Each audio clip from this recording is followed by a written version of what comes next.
entre l'Afrique et l'Asie, c'est que l'Asie n'a rien, mais elle transforme tout, alors que l'Afrique a tout, mais elle ne transforme rien.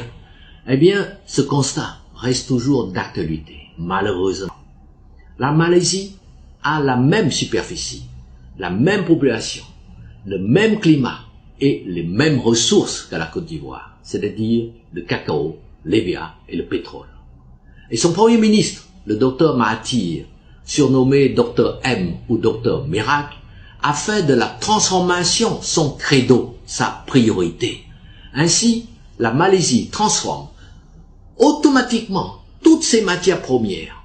Par exemple, elle transforme son EVA en pneus de voiture, en préservatifs, en gants en caoutchouc. Et comme la transformation est faite sur place, eh bien, les cours de l'EVA sont fixés, non pas à Londres, mais à Kuala Lumpur, la capitale de la Malaisie. Et la démonstration est ainsi faite. Quand vous avez des usines de transformation sur place, c'est vous qui fixez les coûts de vos produits, c'est clair.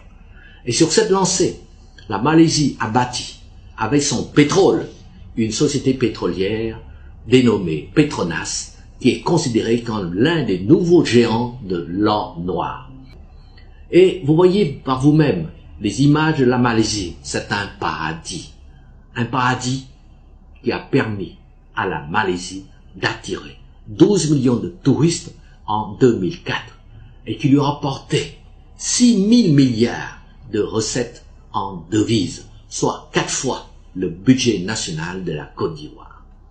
Et j'ajoute que la Malaisie a intégré la mondialisation dans sa vision économique en donnant la priorité à la création de grandes structures sur lesquelles peuvent se greffer leurs PME pour leur permettre ensemble de conquérir tous les marchés mondiaux.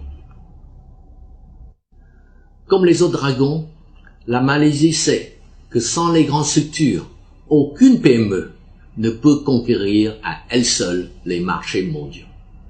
Et cette politique économique est un tel succès que les Malaisiens ont pleuré lorsque le docteur Mahathir a décidé de lui-même de démissionner en 2004. Voilà l'exemple d'un pays semblable à la Côte d'Ivoire, la Malaisie, qui a réussi à gagner sa bataille contre le sous-développement et contre la misère, et même à utiliser la mondialisation à son profit. Et tout cela grâce à sa politique de la transformation sur place de ses produits.